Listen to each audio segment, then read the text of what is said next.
हमारे आसपास जो भी हो रहा है, जो भी चीज़ें हैं, उन सब का कंट्रोल कोई एक चीज़ है। अगर फैन चल रहा है तो आप उसे स्विच यानी बटन से कंट्रोल कर लोगे। अगर आपके पास गाड़ी है तो उसका कंट्रोल गाड़ी की चाबियाँ होती है। अगर हमारे शरीर को ही ले लो तो उसका कंट्रोल भी हमारा दिमाग है। वैसे हमारे धरती को कंट्रोल करने वाला कोई एक चीज़ है। जी हाँ, एक चीज़ जो शायद पूरे धरती को ख़त्म यानी बर्बाद कर सकती है। देखते ही देखते पूरी धरती की खूबसूरती अदृश्य हो सकती है। मैं जिस चीज़ का जिक्र कर रहा हूँ वो है धरती का एक खूबसूरत और उतना ही भयानक पार्ट जिसका नाम है अंटार्कटिका। अंटार्कटिका अगर ख़त्म हो जाए तो शायद हमारी धरती भी ख़त्म हो जाएगी। इसलिए अंटार्कटिका का जीवित रहना उतना ही ज़रूरी है जितना हमारे शरीर के लिए सांस लेना।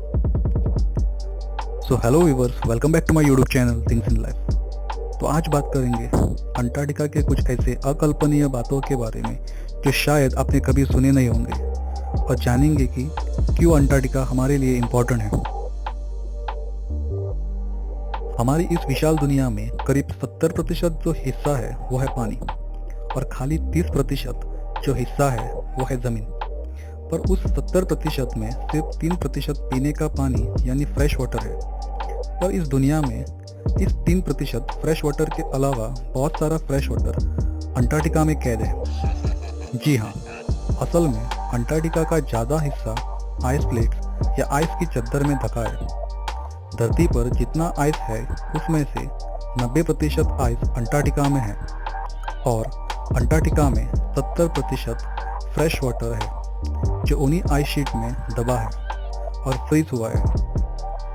हमारी एक एक हरकतें अंटार्कटिका को बर्बाद कर रही है। दुनिया में पेड़ कम हो रहे हैं, ऑक्सीजन लेवल कम हो रहा है, इंसानों की आबादी बढ़ रही है, और उसी के लिए हमारी ज़रूरतें पूरी करने के लिए हम धरती की खूबसूरती बर्बाद कर रहे हैं। और इसका नतीजा ये हो रहा है कि टेम्परेचर में काफ़ी बढ़ोतरी हो रही है, और इसका बुरा इफ़ेक्ट अंटार्कटिका के आइस शीट्स पर हो रहा है।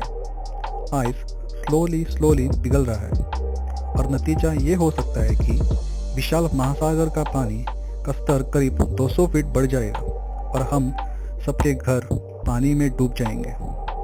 अंटार्कटिका का जीवित रहना बहुत ज़रूरी है। दूसरी जो इम्पोर्टेंट बात है वो है कि अंटार्कटिका में ओजोन लेयर को एक विशाल होल पाया गया। जी हाँ, साल 1970 में जब ब्रिटिश अंटार्कटिक सर्वे किया गया तब उन साइंटिस्ट ने पाया कि ओजोन लेयर को एक विशाल होल है। असल में ओजोन लेयर करीब धरती से 15 से 30 किलोमीटर ऊपर है। होल होने का एक नुकसान पूरी धरती को ये हो सकता है कि धरती का टेम्परेचर बढ़ जाएगा। उसका असर अंटार्कटिका के आइस पर हो जाएगा, आइस मेल्ट हो जाएगी, और उसका असर महासागर के पानी पर पड़ जाएगा। पानी का स्तर बढ़ जाएगा। ओजोन डिप्लीशन क्लोरोफ्लोरोकार्बन यानी CFC की वजह से होता है।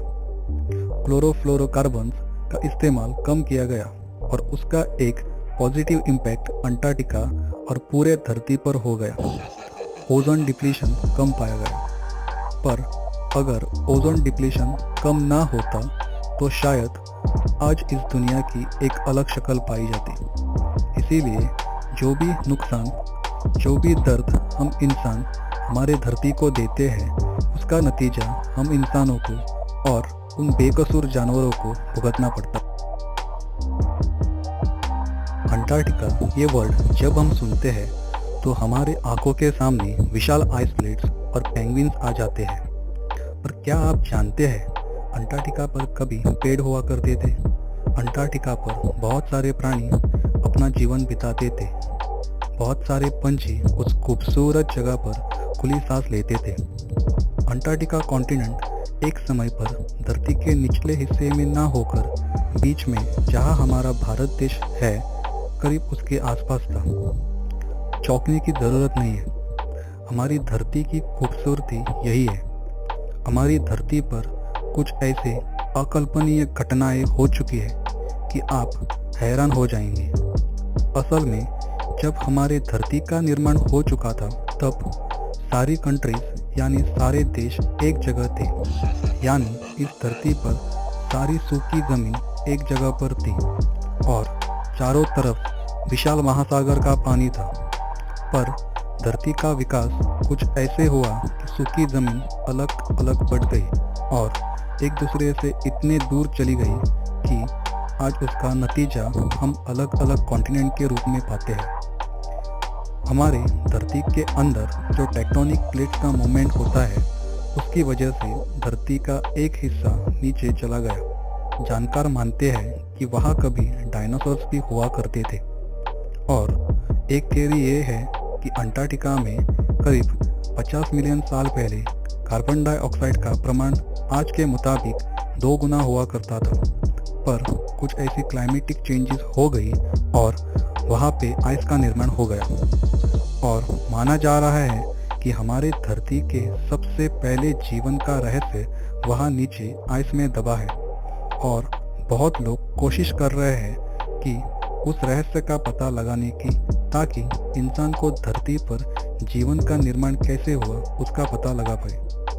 पर अगर अंटार्कटिका बर्बाद हो जाएगा तो इस धरती के निर्माण का रहस्य सिर्फ रहस्य ही बन के रह। हम सब काफ़ी खुशनसीब है कि इस दुनिया में हम इंसानों को एक मौका मिल रहा है ये जीवन जीने का। इंसानों से पहले ये धरती उन पेड़ पौधों की है, उन कई अन्य जीवित चीज़ों की है। इंसान सबसे आखिर में आया और सबसे ज़्यादा नुकसान हम इंसानों ने इस दुनिया को दे दिया। वीडियो यहाँ तक देखने के लिए धन्यवाद। आशा करता हूँ ये वीडियो आपके जीवन में कुछ फ़र्क ज़रूर लाएगी। वीडियो अच्छी लगी तो लाइक कर देना और इस कंटेंट का उद्देश्य अच्छा लगा तो ज़रूर इसे शेयर कर देना। हमारे साथ जुड़े रहने के लिए चैनल को सब्सक्राइब ज़रूर कर देना।